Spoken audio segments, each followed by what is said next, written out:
The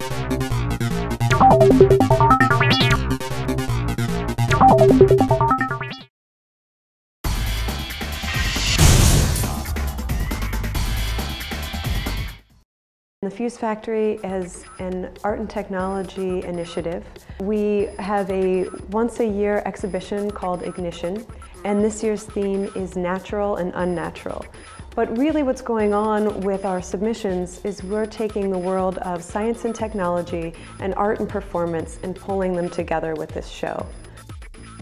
My name's Lori Lynx Murphy. I'm an artist from Denver, Colorado. Just moved to Columbus to attend the graduate program on fellowship at Ohio State University. This is some of my work. These animals are based on transgenic mutants. They're connected to GMO foods, which you hear about in the news, and all the horrible things that we're doing that we don't really know the end result of. I think in general my work is concerned with the environment, concerned with our relationship to the environment. I think that there's a sort of a new type of take on the landscape afoot where we no longer go out and paint pretty pictures of what we see, but we talk about what we feel, what we think, because we're basically at a pretty major crossroads as humanity. It's going to be a really cool show. Why would anybody not go see it? You have to go see it. Plus, it's in a great space. It's in the Shot Tower Gallery, right? That's a beautiful space. My name is Nathaniel Hartman. I'm a musician and currently a student in the MFA program at Ohio State. Right now, I'm trying to combine kind of my musical aesthetic with my artistic practice. I'm interested in these mechanical musical devices. I'm just interested in kind of their history and trying to bring them back into the modern 21st century context. So this one specifically is a choral siren. It actually produces major chords, and it's going to be going off with the traditional Columbus tornado siren warning every Wednesday at noon to kind of create this new space around the OSU campus. For the piece for Ignition 4.0, I plan to do a performance where I create a program that's going to be drawing simple line drawings, and I'm basically going to be following it for as long as the show opening goes on, a few hours. And I started printing glass slides. I was scanning in slides from about 1850 to 1920 from my hometown. I was interested in this idea of printing these smaller, they're only about 4 by 6 inches. This is smaller than they actually are, into these larger scale. But I was kind of itching to print them even larger, and I thought of my use of programming with Max MSP through my musical software, but turning it into a drawing algorithm. I'm looking at maybe a scale of 10 by 20 feet, so to fill up an entire wall. Of course, I'm going to be doing it as a performance because I'm trying to maybe reenact my experience, but also remediate it through this painting, drawing, ink on paper medium. So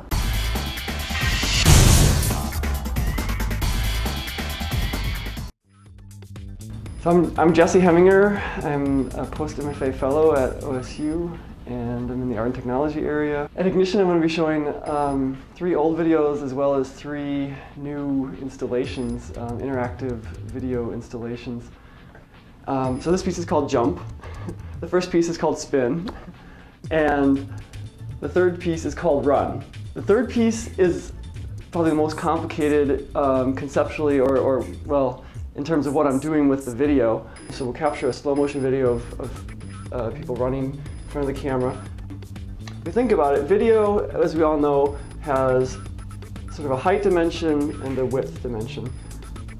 We also are all aware that video has a time dimension.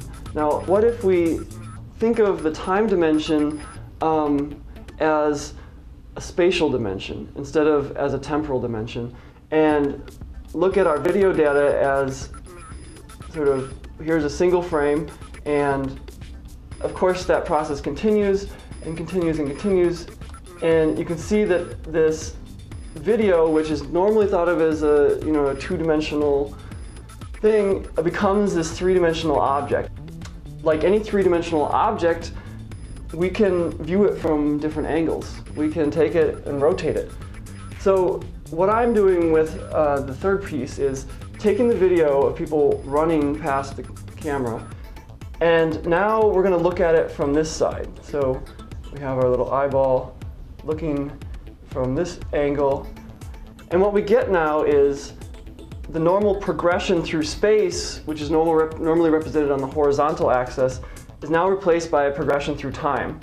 So we see how a single column of pixels has changed over time. And so as we progress in time, we are actually progressing through the space of the original video.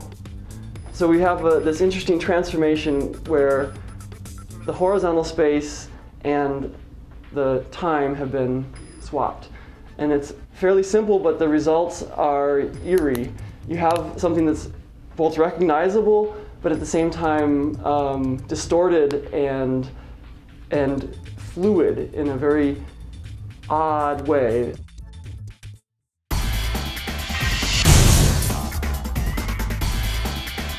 I'm Tyler Bohm, and I've got a couple of pieces that'll be in the Ignition 4.0 show. They're related to artificial intelligence and kind of different types of emerging technologies that have always kind of interested me.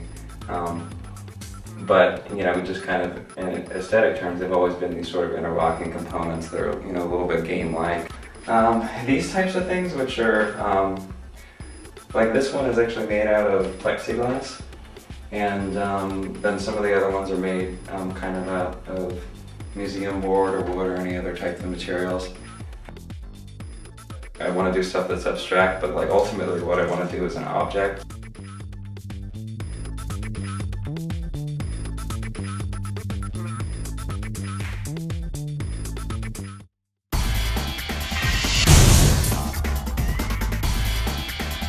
So it's really open for people who aren't otherwise comfortable in the art world. This is a great way to get into it and see what this strange art and technology beast might look like. Come on out to Ignition 4.0 at Fort Hays this February and see, run, jump, spin, and interact with the video installation. I think this is really going to be the best Ignition yet. I'm imagining that a lot of people haven't seen an art and technology show before, so if you haven't seen one, you'll definitely want to check it out. How could you not go see this show? It's going to be completely cool. I think there will probably be amazing things in it.